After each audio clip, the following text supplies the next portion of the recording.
बिस्मिल्लाहिर्रहमानिर्रहीम। आज हम सिर्फ कबीर वाला के लोगों की बात करेंगे, अपनी बात करेंगे, आने वाले कल की बात करेंगे। और लोगों को मेरी बात हमेशा की तरह सुनना होगा और ये सोचना होगा कि हम बात क्या कह रहे हैं। पूरे पाकिस्तान में हुकूमतें बनाई जाती हैं, तोड़ी जाती हैं, ये सब आपके सामने। माजी में क्या था, पीपल्स पार्टी थी और भट्टो खान तक पीपल्स पार्टी रही। फिर पीपल्स पार्टी के बाद मुस्लिम लीग नून कैसे बनी, किसने बनाया, क्यों बनाया, किस मकसद के लिए बनाया, 45-50 साल से वो किसकी हमनवा रही और उन्होंने क्या किया, सबके सामने। पंखों पे बैठने वाले आज अरबों खरबों की बात करते हैं और डंकी की चोट पर बात करते हैं। किसी ने नहीं पूछा, जो पूछने वाले हैं हम जैसे लोग, उनको उनके साथ क्या सलूक किया जाता है ये आपके सामने। इसी तरह मैं बात करूँगा कि कबीर वाला में कई दिहाइयों से हराज ग्रुप और सैयद ग्रुप आ रहा था। नौ बादशाह सैयद और दूसरी तरफ से रफ़ीक हराज, मैं कबीर वाला की बात कर रहा हूँ। तो रफ़ीक हराज और नौ बादशाह के बाद डॉक्टर खबर अली शाह और फ़खर इमाम अमेरिका तलीम के लिए गए हुए थे। जब फ़खर इमाम वापस लौटे तो डॉक्टर खबर ने फ़खर इमाम को नेशनल सतह पर मुतारफ़ कराने की कोशिश की और कामयाब रही। इसी तरह हराज ग्रुप में मार रफ़ीक के बाद मार इकबाल हराज आए और ये पहिया हराज ग्रुप और सैयद ग्रुप में चल रहा है अब तक। और इसी दो ग्रुपों के दरमियान मार इकबाल हराज तक काम को हराज ग्रुप उन दिनों भी ना करवा सका कबीर वाला सिटी का इज्तमाई, ना सैयद ग्रुप करा सका। बिल्कुल आपके सामने है।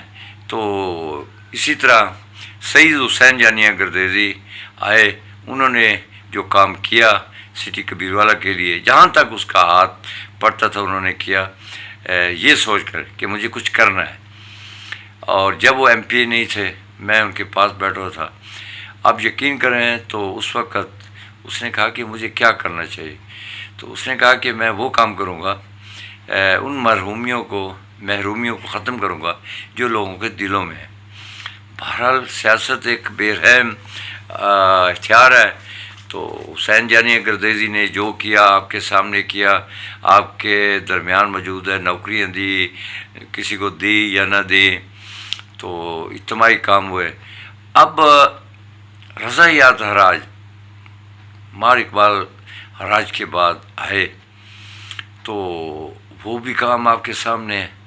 और अब सैयद फ़खर इमाम ने इस इलेक्शन में ख़ुद को विड्रा करते हुए, सियासी मसले को सामने रखते हुए, उन्होंने सैयद आबद इमाम को अपनी सियासी कमान सौंप दी।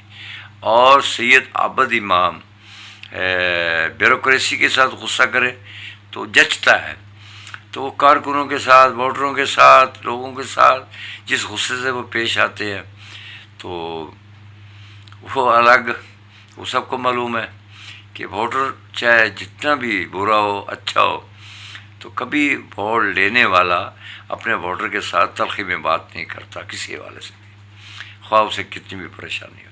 अब फ़खर इमाम इलेक्शन तो नहीं लड़ेंगे। और एक बात और वज़ाहत से कर देना चाहता हूँ कि फ़खर इमाम अगर वो जीत जाए तब भी, ना जीत जाए तब भी वो काम करा सकते हैं और हर जगह पर उनका हाथ पड़ता है, लेकिन उनकी अपनी मर्ज़ी है। ये कहने का, बताने का मकसद ये है कि कबीर वाला में पाकिस्तान की तरह कबीर वाला में भी हमें ऐसे तीसरे ग्रुप की ज़रूरत है। अगर ये दो ग्रुप हराज और सैयद ग्रुप ये समझते हैं कि आज का नाराज़ होने वाला आदमी जिसका हम काम नहीं करेंगे तो सैयद ग्रुप में चला जाएगा, सैयद ग्रुप ये समझता है कि अगर हमसे काम ना हुआ, हमने काम ना किया, इन्हें घास न डाला, तो हराज ग्रुप में चला जाएगा। फिर अगली बारी आएगी, ये बारियों को ख़त्म करना पड़ेगा, तब जाकर कबीर वाला के लोगों, बाग़यूर लोगों, गैरतमंद लोगों, गरीब लोगों, तब जाकर हमें निजात मिलेगी इन दो ग्रुपों से। अब आबद इमाम साहब आ गया है, अब फ़खर इमाम तो रहे नहीं, اب تیسرے گروپ کو لانے کے لیے ہمیں چاہیے کہ ہم متحد ہو کر اس وقت سید حسین جانیوں کو خود کہیں کہ آپ تیسری قوت بن کر آئیں، ہم آپ کے ساتھ ہیں۔ پھر وہ بھلا مانس آدمی تیسری قوت بن کر آئے گا، ورنہ وہ اس قابل نہیں، کام کروانے کی حد تک نہیں، اتنا وہ مالدار نہیں کہ وہ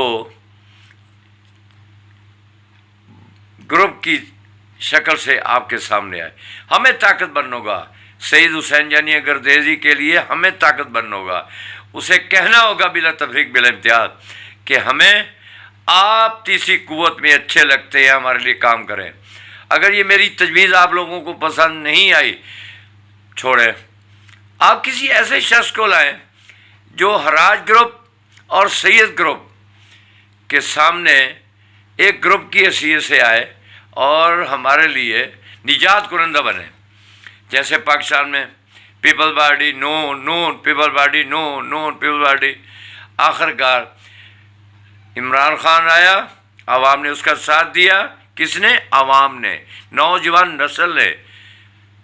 آج وہ جہل میں ہے، آواز انصاف وہ اپنی جگہ چیخ رہا ہے، چلا رہا ہے۔